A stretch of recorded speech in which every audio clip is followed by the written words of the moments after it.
So, how are you, dear? Hope so that you are doing well at your home. And once again, we welcome you all at Target IS online classes YouTube channel.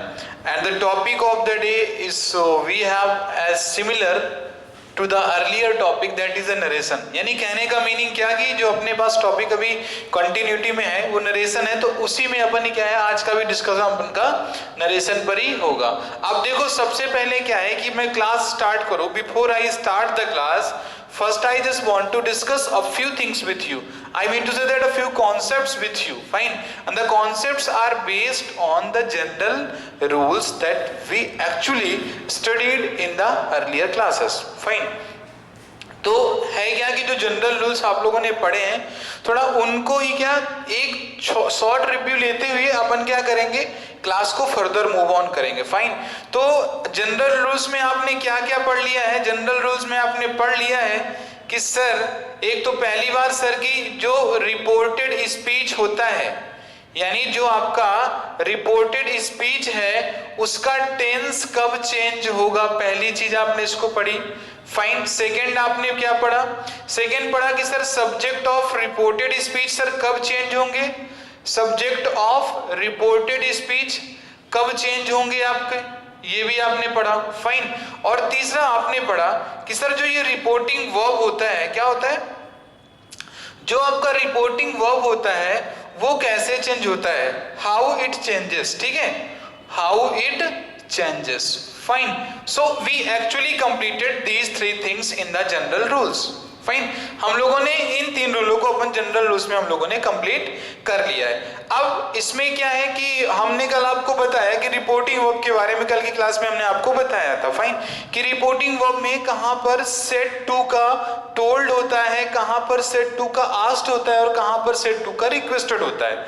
तो आपको यहाँ पे कुछ चीजें समझ में आई होंगी, कुछ चीजें समझ में नहीं आई होंगी, उसी को क्या करता हूं मैं, एक बार उसकी थोरली स्टडी आपको और करा देता हूं मैं, यानी उसको आप थोड़ा सा अंडरस्टैंड कर लें कि concept actually what conveys, fine, concept क्या कन्वे कर रहा है, दैट यू मस्ट अंडरस्टैंड। तो देखो सबसे पहले आपको देखना क्या है कि जो मैं यहाँ पे लिख रहा हूं इसे बहुत ध्यान से देखना कि यदि सर रिपोर्टेड स्पीच, यदि रिपोर्टेड स्पीच के अंदर, यानी आई मीन टू से इस इन्वर्टेड कॉमा के अंदर जो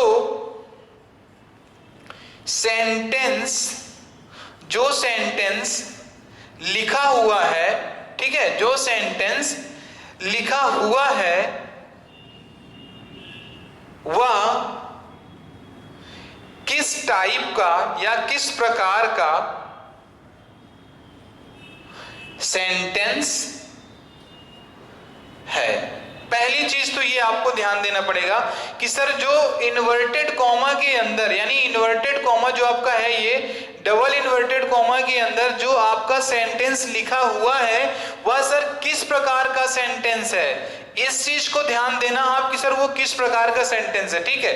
सो अब देखो हम लोग तो किस प्रकार तो तब समझेंगे जब सर अपने पास क्या होगा sir, the basic concepts of sentences type, जो सेंटेंस के टाइप्स होते हैं यदि उनके अपने पास कॉन्सेप्ट होंगे सो वी मस्ट अंडरस्टैंड, तो हम जरूर समझेंगे उस चीज को, अदरवाइज अपन उसको समझ नहीं पाएंगे, क्लियर। तो चलो इस चीज को बहुत क्लियर रखना, ना हो तो इसे आप कहीं पर इसको अभी इसको लिख लो, नहीं तो बाद में आपको समझ में नहीं आने वाला है। आप यही सोचोगे सर कि कब सर आप से टू का सर टेल कर देते हो, कब से टू का आस्क कर देते हो और कब से टू का सर रिक्वेस्ट कर देते हो और कब से टू का एडवाइस कर देते हो, आपको यही कंफ्यूजन रहेगा। यदि आपको इसको मैं बोलूं कंप्लीटली आपको यदि ग्राउंड जीरो पे इसको सीखना है, यानी बिल्कुल ग्राउंड में आके बिल्कुल एकदम से लास्ट जो उसका होता है एट मीन टू से लास्ट एंड फर्स्ट जो उसका है कॉन्सेप्ट, यदि उसको आपको सीखना है तो आपको ये चीज आपके माइंड में कंफर्म होनी चाहिए। सर रिपोर्टेड स्पीच में सर डबल इन्वर्टेड कॉमा के अंदर जो सेंटेंस लिखा हुआ है सर वो किस प्रकार का सेंटेंस है, The thing that we always have to remember, इस चीज को आपको हमेशा याद रखना है, ठीक है। चलो तो अब सबसे पहले हम लोग देखेंगे sir types of sentences. So sir basically we have 4 categories of sentences. जो अपन सेंटेंस पढ़ते हैं, ठीक है, तो अपने पास क्या होते हैं कि स्टेटमेंट वाइज वाले जो आपके सेंटेंस होते हैं वो सर 4 प्रकार के होते हैं. कौन कौन से होते हैं? 4 टाइप्स के होते हैं. कौन कौन से 4 टाइप्स के? तो देखो, जो सेंटेंस का फर्स्ट टाइप होगा, यानी what I mean to say, sentence का जो फर्स्ट टाइप होगा that will be known as assertive. क्या कहा जाएगा? उसे हम लोग असर्टिव बोलेंगे. और जो सेकेंड टाइप होगा वो हमारा बोला जाएगा इंटरोगेटिव. क्या बोला जाएगा? इंटरोगेटिव बोला जाएगा. ठीक है, वो इंटरोगेटिव बोला जाएगा. और जो अपना थर्ड होगा, थर्ड हमारा क्या बोला जाएगा? सर थर्ड बोला जाएगा अपना इंपेरेटिव बोला जाएगा. क्या बोला जाएगा? इंपेरेटिव बोला जाएगा. फाइन, इंपेरेटिव बोला जाएगा. और फोर्थ क्या बोला जाएगा? एक्सक्लामेटरी बोला जाएगा. क्या बोला जाएगा? एक्सक्लामेटरी सेंटेंस बोला जाएगा. ठीक, अब देखो ये चीजें आपको तो देखो पहले से पता होनी चाहिए यदि आप लिटरली प्रिपेयर कर रहे हो कॉम्पिटिटिव एग्जाम के लिए. तो क्योंकि कॉम्पिटिटिव एग्जाम का भी देखो एक लेवल होता है, उसमें भी नहीं बोलते कि सर सारी चीजें ग्राउंड से उठा के स्टूडेंट को डिलीवर नहीं की जाती हैं. यदि मैं बात करूं sir, actually the status of this type of basic concepts if you do not have, so सच पूछो तो मित्रों आपको सच में बहुत मेहनत करने की जरूरत है अभी भी. ठीक है, तो देखिए ये 4 प्रकार के जो मैंने सेंटेंसेस लिखे यहाँ पे, तो पहला है असर्टिव, दूसरा इंट्रोगेटिव, तीसरा इंपेरेटिव और चौथा क्या है आपका? एक्सक्लामेटरी है. तो जो ये वाला है इसका लेस यूज है और इसकी अपन क्या करेंगे, इसके हम लोग इसको सबसे लास्ट में पढ़ेंगे. तो अभी जो अपने को ध्यान देना है बेसिक सा, सर इन 3 में अपने को ध्यान देना है. अब जो देखो असर्टिव यदि सेंटेंस होगा, if assertive inside the inverted comma, double inverted comma के अंदर यदि असर्टिव होगा तो ध्यान देना कि सर यदि से टू लिखा है तो सर टेल में चेंज हो जाएगा. सेज टू लिखा है तो टेल्स में चेंज हो जाएगा. यदि सेड टू लिखा है तो सर टोल्ड में चेंज हो जाएगा. इसको कंफर्म रखना. ये किसके लिए? सर ये स्पेसिफिक है कि सर जब हमारा सेंटेंस कैसा होगा, असर्टिव होगा तो से टू होगा तो टेल बनेगा, सेज टू होगा तो टेल्स बनेगा, सेड टू होगा तो क्या बनेगा? टोल्ड बनेगा. ठीक है, टोल्ड बनेगा. चलो अब अपन नेक्स्ट देखते हैं. सर यदि इंट्रोगेटिव होता है, क्या होता है? इंट्रोगेटिव. ठीक है, इंट्रोगेटिव यदि आपके पास हुआ, ये इंट्रोगेटिव. ठीक है, यदि इंट्रोगेटिव होता है तो वहां पे आप क्या करोगे? इंट्रोगेटिव यदि होता है आपके पास, यदि से टू होगा, यदि ये से टू लिखा है तो यहाँ पे क्या लिखोगे? आप लिखोगे आस्क. क्या लिखोगे? आस्क लिखोगे. यदि सेज टू लिखा होगा तो आप क्या लिखोगे? तो आप लिखोगे आस्क लिखोगे. मतलब आस्क में क्या करना है आपको? एस ऐड कर देना है. यदि सर यहाँ पे सेड टू दिया होगा, सेंटेंस इंट्रोगेटिव का है और रिपोर्टिंग वर्ब में यदि ये लिखा हुआ है तो ये इसके अकॉर्डिंग चेंज होगा इनडायरेक्ट स्पीच में. इसको कंफर्म रखना. यदि सेड टू लिखा है तो सर यहाँ पे क्या हो जाएगा? आस्क्ड हो जाएगा. ठीक है, तो ये 3 चीजें आपकी होती हैं. तीसरा हमारा क्या बचता है? सर अपने पास तीसरा बचता है सर इंपेरेटिव बचता है. क्या बनता है? इंपेरेटिव. इसमें क्या होगा? सर जो से टू है और सर जो सेज टू है और जो सर सेड टू है, ठीक है, सेड टू, तो ये क्या होगा? ये आपका according to the sentence advice, request, ठीक है, रिक्वेस्ट, सजेशन, परमिशन, बहुत सारी चीजों में ये आपका ये चेंज होगा. ठीक है, तो ये तो देखो अपने क्या है कि, और ये अपना क्या था, it actually is the last rule of the day since today or since the day we are not going to study the any rules specific that is comes under the general rules. Fine, जो general rules के अंतर्गत आता है उसमें हम लोग अब कोई भी उसका एक स्पेसिफिक रूल्स नहीं पढ़ेंगे. अपन क्या करेंगे? प्रैक्टिस सीधे सीधे करेंगे यहाँ पे. चलो ठीक है, तो पॉइंट डालना फर्स्ट. सर प्रेजेंट इंडेफिनिट का यदि होता है, अच्छा अभी कुछ चीजें और बची हुई हैं. एक रूल और है, आप उसको एक रूल को लिख लो. आप पहले लिख लेना इसको. तो मैं आपने आप इसको स्क्रीनशॉट ले लो इसको, है ना, यदि आप लेना चाहते हो, if you are interested so, क्योंकि काम की चीज है बहुत ही। फाइन, ठीक है, स्क्रीनशॉट इसका ले लें आप। ओके, वेरी गुड, फाइन, चलो ठीक है। सो हम लोग अब दूसरे की कॉन्सेप्ट की तरफ चलते हैं। अब देखना एक चीज और, मैं जो बोल रहा हूं उसको याद रखना, ठीक है। यदि ये भूल गया तो सच पूछो कि आप कहीं ना कहीं मिस्टेक ना कमिट कर दो। Fine, and I just want that you must not commit the mistake. Clear? इसी चीज के लिए थोड़ा सा मैंने आपको ये बताया।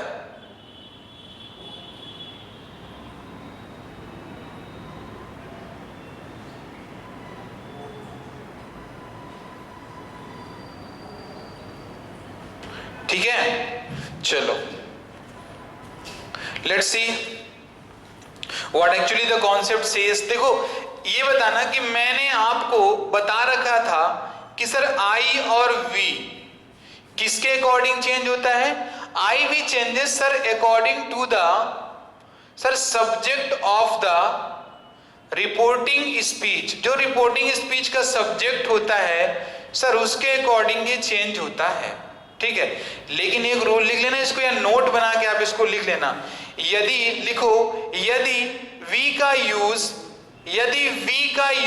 रिपोर्टेड स्पीच में एज अ सब्जेक्ट की तरह हुआ है, यानी यदि वी का यूज एटर्नल ट्रूथ, ध्यान देना, लिखो, यदि वी का यूज रिपोर्टेड स्पीच के सब्जेक्ट के रूप में हुआ है और वह सेंटेंस एटर्नल ट्रूथ यानी यूनिवर्सल फैक्ट की बात करता है, क्या करता है?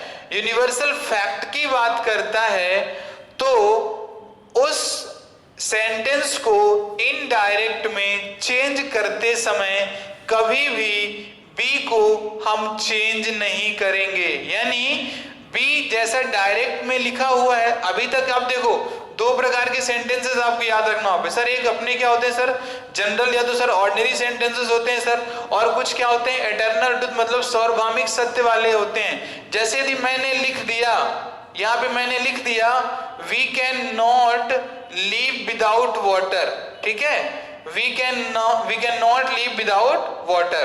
अब इसका यदि आप बनाते हो, जैसे सपोज करो यहां पे लिख गया राम सेड, ठीक है, राम सेड लिख गया और यहां पे लिखा है we can not leave without वाटर। तो भैया देखो, पहली तो चीज एक तो ध्यान देना कि ये रिपोर्टेड स्पीच का सब्जेक्ट क्या दिया गया, वी दिया गया है। अब ये सर क्या लिखा है, कैन नॉट लीव विदाउट वाटर। तो सर ऑब्वियस सी बात है सर, ये आपने यूनिवर्सल फैक्ट या तो एटर्नल ट्रूथ की बात की है। तो इस कंडीशन में जब आप इसका इनडायरेक्ट फॉर्म करोगे, यानी क्या लिखोगे आप, यहां पे लिखोगे राम सेड दैट, यही ना लिखोगे आप, Ram said that, clear, Ram said that we can not, कुछ भी चेंज नहीं होगा, we can not leave without water, fine. इस चीज को आप कंफर्म रखो। तो actually it is the concept that I just told you कि यदि वी का यूज रिपोर्टेड स्पीच के सब्जेक्ट के रूप में हुआ है और वह सेंटेंस एटर्नल ट्रूथ या तो सर यूनिवर्सल फैक्ट की बात करता है, तो उसे इन्वर्टेड कॉमा में इनडायरेक्ट में चेंज करते समय वी के फॉर्म में कोई भी चेंज नहीं होता है और ना ही किसी प्रकार का चेंज सेंटेंसेस में आता है। अच्छा एक बात बताना, ये जो मैंने दैट लिखा है, दैट, ये दैट समझते हो हमने यहाँ पे क्यों लिखा है? ये दैट हमने यहाँ पे क्यों लिखा है? You have actually the concept why I have written that here. क्या ये आपको पता है? नहीं, चलो तो ठीक है, मैं आपको ये बता देता हूँ तीन चीजें। बहुत से बच्चे क्या होते हैं, अपने कंफ्यूजन में होते हैं कि सर जब चीजें हम लोग डायरेक्ट से इनडायरेक्ट में लिखते हैं और डबल इन्वर्टेड कॉमा को ब्रेक करते हैं सर, तो उसकी प्लेस में अपन क्या करते हैं सर, दैट का यूज करते हैं। Actually you have confusion this कि सर दैट यूज होता है सर डबल इन्वर्टेड कॉमा को खत्म करने के बाद, जो कि पूरी तरह से गलत है, जो कि कंप्लीटली रॉन्ग है। आपको मैं बताना चाहूंगा,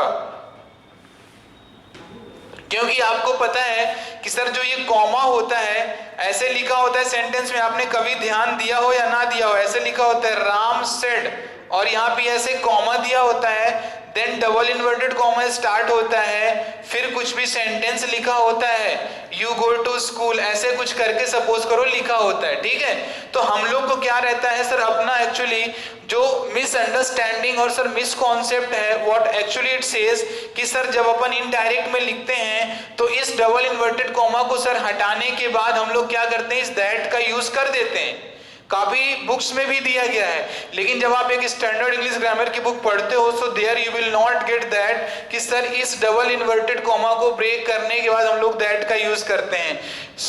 मूड क्या है, सीन क्या है सर, ये वाला कॉमा है सर, कॉमा को रिप्लेस करता है दैट, क्या करता है सर, इस कॉमा को रिप्लेस करता है दैट। और ये दैट क्या है सर, एक कंजंक्शन की तरह वर्क करता है। किसकी तरह वर्क करता है, एक कंजंक्शन की तरह वर्क करता है। दैट क्या करता है, एक कंजंक्शन की तरह वर्क करता है। किस प्रकार के सेंटेंस में, ओनली असर्टिव सेंटेंसेस में ये कंजंक्शन की तरह दैट वर्क करेगा। मतलब सर यदि सेंटेंस असर्टिव है तो आप सेड या सेड के बाद दैट या तो टोल्ड के बाद दैट का यूज करते हो। वहीं आपका क्या होता है सर, या तो इफ या तो वेदर का यूज होता है। किसका यूज होता है, इफ या वेदर का यूज होता है। ये भी कंजंक्शन की तरह वर्क करते हैं आपके, किसकी तरह, कंजंक्शन की तरह ही वर्क करते हैं। लेकिन सर किस प्रकार के सेंटेंस में, सर जब सेंटेंस हमारा कैसा होता है सर, इंट्रोगेटिव सेंटेंस होता है सर, उस टाइम पे हम लोग सर इफ और वेदर का यूज करते हैं सर दैट की प्लेस में। ठीक है, आया समझ में। यानी सर जहां पे अभी तक आप दैट का करते थे, यदि सेंटेंस चेंज हुआ, यानी डबल इन्वर्टेड कॉमा के अंदर यदि इंट्रोगेटिव सेंटेंस दिया गया है, क्या दिया गया है, इंट्रोगेटिव सेंटेंस दिया गया है, तो क्या करोगे आप सर, वहां पे क्या करोगे कि सर जहां पे दैट का यूज करते थे असर्टिव में, वहां पे अब यूज किसका करोगे आप, या तो इफ का यूज करोगे या वेदर का यूज करोगे। इसको कंफर्म रखिएगा आप सभी। फाइन, नेक्स्ट रूल अपने पास आता है सर, टू का यूज करते हैं हम लोग और नॉट टू का यूज करते हैं। इसको याद रखना। यदि ये भी देखो तुम्हारे कंजंक्शन की तरह वर्क करेंगे, लेकिन किस प्रकार के सेंटेंस में सर, जब सेंटेंस अपना कैसा होगा सर, इंपेरेटिव सेंटेंस होगा तब। ठीक है, तो चलो ये चीज आप कंफर्म रखना कि sir what actually the difference between, difference among the that, if, whether, to and not to. कुछ भी आपसे पूछ सकता है, कहीं पर भी आप गलती कर सकते हो। सपोज करो कि आपने टेंस का कन्वर्जन पढ़ लिया है, सब्जेक्ट के रूल आपने पढ़ लिए हैं कि सर सब्जेक्ट किसके अकॉर्डिंग चेंज होगा, फाइन, ये सारी चीजें आपने कर ली हैं, और उसके बाद दैट, इफ, वेदर में आपका इशू हो जाता है, यानी गलत हो जाता है, तो question will be completed as a incorrect answer. So I just must request you to all that कि जो चीजें आप पढ़ रहे हो उसको प्रॉपरली आप उसको स्टडी करो, so that you must not face the problem in your examination. Fine, so ये अपना जो पूरा एक सिनेरियो था। अब यहां से एक भी ऐसा कोई जनरल रूल नहीं बचता है that I could not tell you, जो मैं आपको नहीं बता सका। मैंने सारी चीजें आपकी यहाँ पे कंप्लीट करा दी। अब जो हमारी नेक्स्ट क्लास होगी, from there we specially start the practice related to the tense. मैंने कल ये नहीं, स्टडी की क्लास में आई जस्ट कमिटेड, लेकिन सर कुछ कॉन्सेप्ट थे which I really want to discuss with you all. Fine, जिस कारण से आज का तो कॉन्सेप्ट ये हो गया। अब कल से क्या है, कल हम लोग केवल और केवल प्रेजेंट इंडेफिनिट टेंस की प्रैक्टिस करेंगे और उसको डायरेक्ट से इनडायरेक्ट में कन्वर्ट करना सीखेंगे। तो ठीक है क्लास, आज के लिए कुछ इतना ही रखते हैं, मिलते हैं कल की क्लास में। तब तक के लिए आप सभी अपना ख्याल और ध्यान रखें। ठीक है, so thank you class and have a cheerful day.